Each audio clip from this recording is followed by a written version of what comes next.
मनोज को आज शहर से काम निपटाकर घर लौटते हुए काफी रात हो गई थी।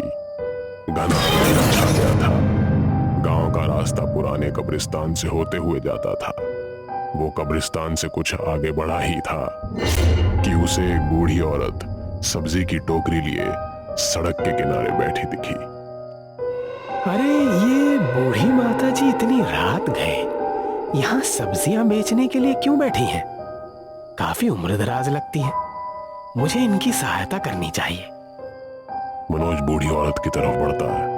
औरत का चेहरा घूंघट से ढका होता है और सब्जियों की टोकरी उनके सामने रखी होती है। माता जी, आप इतनी रात गए यहाँ पर सब्जियां क्यों बेच रही हैं? क्या मैं आपको आपके घर तक छोड़ाऊं? मेरा कोई घर नहीं है। तुम्हें अगर मेरी सहायता करनी है तो मेरे पास आकर मेरी सब्जियां खरीद लो। ठीक है। मनोज बूढ़ी औरत की तरफ बढ़ता है। जैसे ही वो उसके पास जाता है तो वो बूढ़ी औरत मनोज का हाथ पकड़ लेती है। अरे माता जी, आप ये क्या कर रही हैं? चुप हो जाओ और मेरी आंखों में देखो। बूढ़ी औरत अपना घूंघट उठाती है। उसके चेहरे को देखते ही मनोज के होश उड़ जाते हैं। देखते ही देखते वो बूढ़ी औरत मनोज का रूप धर लेती है और मनोज बेहोश हो जाता है। वो बूढ़ी औरत असल में कोई इंसान नहीं बल्कि एक पिशाच थी। आज तो बहुत आसान शिकार मिल गया। अब मैं इसका रूप धरकर इसके गांव में जाकर तबाही मचाऊंगा, तबाही। मनोज के रूप में पिशाच उसके घर पहुंचता है। घर पर मनोज की माँ उसका इंतजार कर रही होती है। बेटा मनोज, आज तो तुम्हें आने में कुछ ज्यादा ही देर हो गई। आज का तुम्हारा दिन कैसा बीता? कोई कठिनाई तो नहीं हुई? मैं गांव में टहलने के लिए जा रहा हूँ, देर से लौटूंगा। ये सुनकर मनोज की माँ को शक होता है क्योंकि मनोज कभी भी उससे इस तरह से बात नहीं करता था। आज मनोज के साथ कुछ गलत तो जरूर हुआ है, वरना वो मुझसे इस तरह से कभी बात नहीं करता। मुझे उसका पीछा करना चाहिए। मनोज की माँ पिशाच का पीछा करने लगती है। यहाँ तो कितने सारे लोग हैं। मैं जितने चाहे उतने लोगों को खा सकता हूँ। आज मैं अपनी बरसों की भूख मिटा लूंगा। मनोज की पड़ोसिन ज्योति की बेटी पिंकी अपने घर से बाहर बेंच पर बैठी होती है। ये बच्ची यहाँ अकेली बैठी है। इसका कोमल मांस खाने में तो आज बहुत मजा आएगा। पिशाच बच्ची के पास जाता है और मनोज की माँ ये सब चुपके से देख रही होती है। हेलो बेटा, क्या तुम चॉकलेट खाना चाहोगी? मनोज अंकल, आप मुझे रात में चॉकलेट खिलाओगे? कल आप ही ने तो कहा था कि रात में चॉकलेट खाने से दांत सड़ जाते हैं। हाँ, लेकिन आज मैं तुम्हें चॉकलेट खिलाऊंगा बेटा। पिंकी पिशाच के साथ जाने लगती है क्योंकि वो उसे अपना मनोज अंकल समझ रही थी। मनोज की माँ उसका पीछा करती है।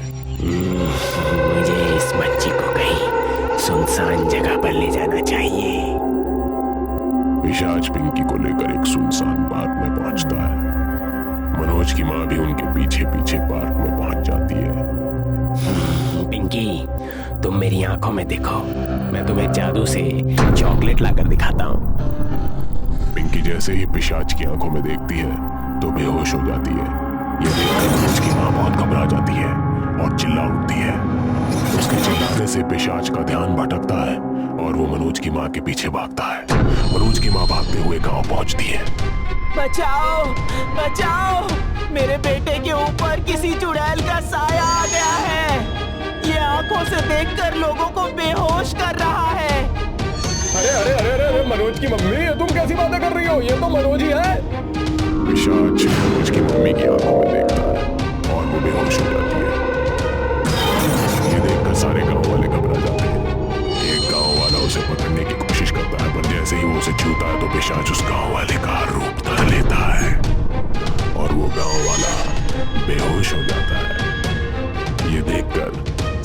बहुत ज्यादा घबरा जाते हैं। बाकी सभी लोग अभी के अभी ये गांव छोड़कर भाग जाओ, वरना मैं सबका यही हश्र करूंगा। जिन लोगों को मैंने बेहोश किया है, अब मैं उन्हें खाऊंगा। मुझे इंसानी मांस खाने का मौका बहुत दिन बाद मिला है। गांव वालों में अफरा तफरी मच जाती है, सब वहां से भागने लगते हैं। तभी पिंकी की मम्मी ज्योति का ध्यान जाता है कि पिंकी वहां नहीं है। पिंकी, पिंकी, बेटा तुम कहाँ चली गई? अरे अरे ज्योति, जल्दी यहाँ से भागो वरना पिशाच तुम्हें भी पकड़ लेगा। जल्दी करो। मेरी बेटी पिंकी नहीं मिल रही है, मैं उसे छोड़कर यहाँ से नहीं जाऊंगी। अरे कहीं इस पिशाच ने तुम्हारी बेटी को तो नहीं पकड़ लिया? अगर ऐसी बात है तो मैं कहीं नहीं जाऊंगी, मेरी पिंकी को छोड़कर। ज्योति चुपके से एक पेड़ के पीछे छुप जाती है और बाकी सारे गांव वाले वहां से भाग जाते हैं। अब मैं सबसे पहले उस बच्ची का मांस खाऊंगा। पिंकी की मम्मी अपने घर जाकर मिर्ची पाउडर का डिब्बा उठाकर लाती है और पिशाच के पीछे पीछे जाती है। पिशाच पार्क में पहुंचता है जहां पिंकी बेहोश पड़ी होती है। पिशाच पिंकी को उठाकर एक पेड़ के नीचे ले जाता है और उसे खाने ही वाला होता है कि तभी ज्योति पेड़ के पीछे से उसकी आंखों में मिर्च पाउडर डाल देती है। पिशाच बौखला उठता है।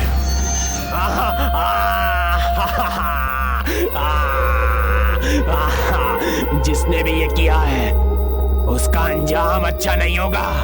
मैं बहुत मायावी हूँ, मेरी आंखों में मिर्ची पाउडर डालने से मेरा अंत नहीं हो सकता। पिशाच उड़कर पेड़ के ऊपर चढ़कर बैठ जाता है। ज्योति पिंकी के पास आती है और पिशाच पेड़ के ऊपर से ये सब महसूस कर रहा होता है। पिंकी, पिंकी, हे भगवान, उस राक्षस ने मेरी पिंकी को ये क्या कर दिया? ज्योति जोर से रोने लगती है। अपनी माँ की रोने की आवाज सुनकर पिंकी को होश आ जाता है। इतने में ही पिशाच पेड़ से उतरकर पिंकी की मम्मी का हाथ पकड़ लेता है। पिंकी ये सब देख रही होती है। तूने मेरे शिकार में बाधा डाली है, मैं तुझे नहीं छोड़ूंगा, नहीं छोड़ूंगा। मुझे खा जाओ पर मेरी बेटी को छोड़ दो। पिंकी भागती हुई पास के शिव मंदिर में पहुंचती है। वहां शिव जी को अर्पित किया हुआ पवित्र बेलपत्र और त्रिशूल होता है। उसे लेकर वो पार्क पहुंचती है। अब मुझे ही अपनी माँ की रक्षा करनी होगी। पिंकी पीछे से जाकर पिशाच के ऊपर पवित्र बेलपत्र रख देती है। पिशाच पिंकी की मम्मी का हाथ छोड़ देता है और वहीं गिर जाता है। ज्योति जल्दी से जाकर त्रिशूल उठाती है और पिशाच को मार देती है।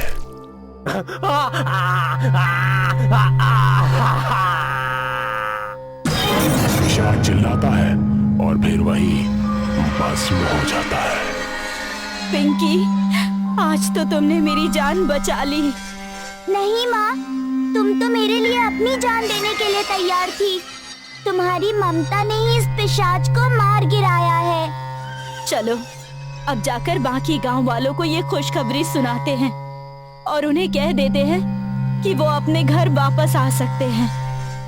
पिंकी और ज्योति मिलकर गांव वालों को सारी घटना बताते हैं और जो लोग बेहोश हुए होते हैं उन्हें भी पानी पिलाकर होश में लाते हैं और फिर वो गांव खुशहाल हो जाता है।